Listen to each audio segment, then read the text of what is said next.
So let's move on. Let's get our ruffled tuxedos and head into and drink some bitter coffee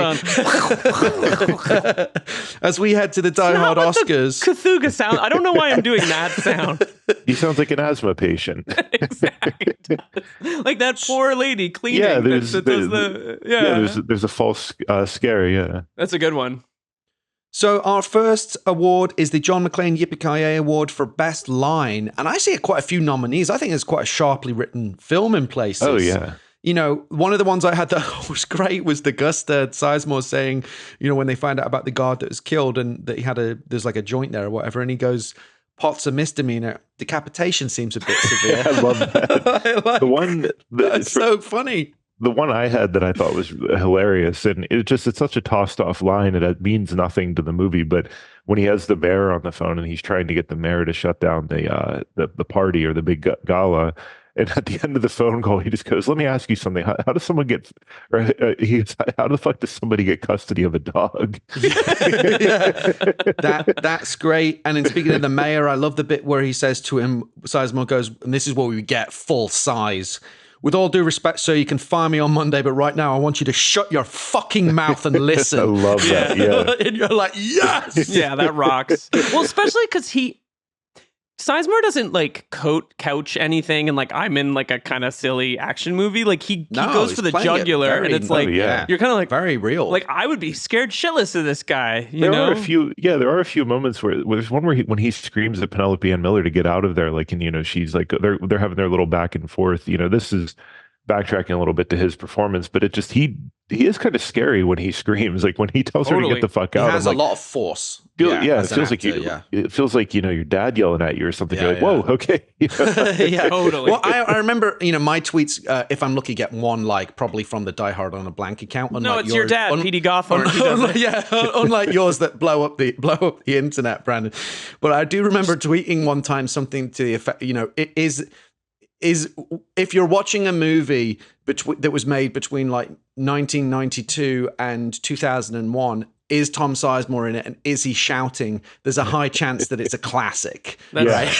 Like there is something about when he shouts. Ray Liotta had that too. You know, that does whoa. You know, you kind of jump out your shoes. He also had there's also a great exchange with him and James Whitmore where he says, the older guy from Shawshank Redemption, it goes, I love James Whitmore. He's wonderful in this. That's why I could just watch them in the museum pottering around. How goes the gradual extinction of the human race, Lieutenant? I'm doing what I can to keep it orderly. Yeah. I love that bit. But then there was one other line that I just thought was great. Another sort of tossed off line by legendary actress Audra Lindley, who plays the medical examiner, Dr. Zwiezic. She's amazing. She's fantastic. Yeah. And she's had a crazy career. She was Phoebe's grandmother in Friends. She was in Three's Company.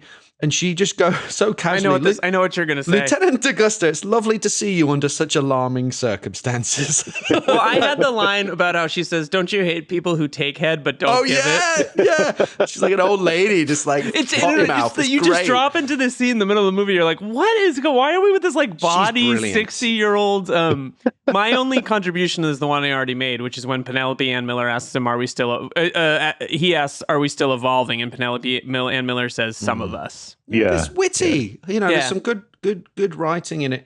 For sheer blunt force, I'd probably go for the "shut your fucking mouth and listen." Yeah, you know, just because that's like Sizemore at full. I'm gonna go with takes head but doesn't give it because I wrote it. I literally paused the movie to write it down.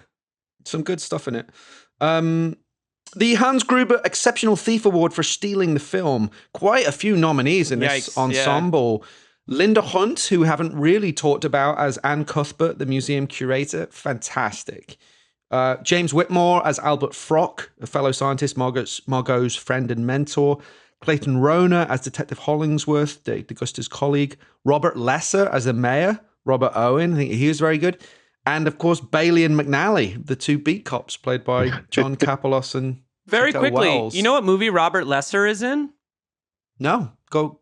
You know what you do when you get off the airplane? You walk around and you make fists with your toes. He's the guy at the beginning of Yeah. My brain has just... Oh my gosh. I'm shocked you didn't bring this up earlier. He is the ultimate villain of the He's the one who tells him to make fists with his toes. Terrible advice. That's him. Yeah. What? Yeah, dude. I knew he was familiar. I was doing a little poking around last night, and so I put Die Hard on, and I was like, oh, that is him. Yeah, it's the make the fist with your toes guy. There you go. He's also one of those actors who wrote his own Wikipedia. I could tell from how it was written, which is cool. Good for him, but he's a strong actor. He's really good. He's really good in that part. Who would you pick, guys, for who steals the movie? I don't know if he steals the movie, but the one I was really drawn to was Hollingsworth, because I feel like that's a role that could have just been so easily, just forgotten, not put that much care into it. But you feel the relationship with Sizemore, in their scenes where, they're going back and forth in the walkie-talkie.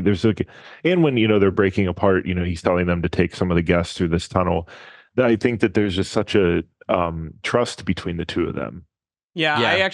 I totally agree. I think Clayton Rohner is the best. He has an arc. He kind of goes from this bumbling idiot at the beginning to really saving these people's lives. And I think it's in the hands of a lesser director and a lesser actor, that could be a nothing part. But I think he steals. Yeah, he's a really strong actor. He had I don't know if you guys ever watched Murder One when it was on, but he had a great part in that. He's done some really good stuff. The Dick Thornburg Award for Dick of the Movie. I've got 3 nominees. Chi Moi Lo as the conniving Dr. Greg Lee.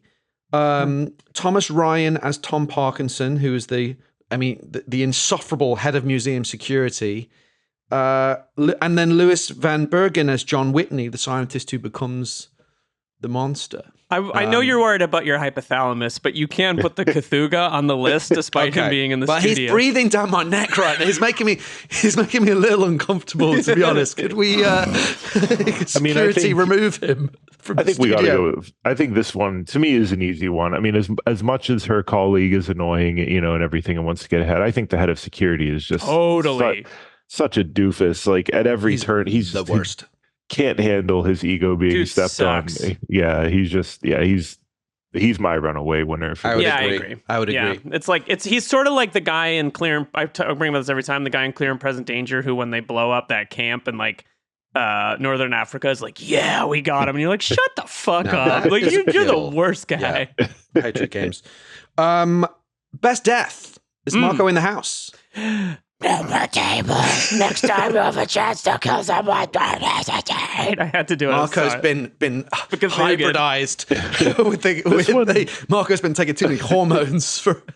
This one's tough for me because a lot of them do, as fun as they are and as bloody and violent as this is, they run a little similar. There's a lot of beheadings. The one I really like though is when the SWAT team's there and the guy's being pulled up by the rope and he's trying to get away and he's like, pull me up, and they finally get him up, and then he stops talking and immediately you're like, oh, he's what happened? When they pull his body over the ledge, he's missing his legs and there's just a giant pool of blood. You're like, wow. Yeah, like that it's not fucking around. The beheaded security guard. We're a hard horror movie. In case you weren't aware. Yeah, for violence. SWAT team guy getting bisected was absolutely on my list. Freddie Ford getting killed on the toilet.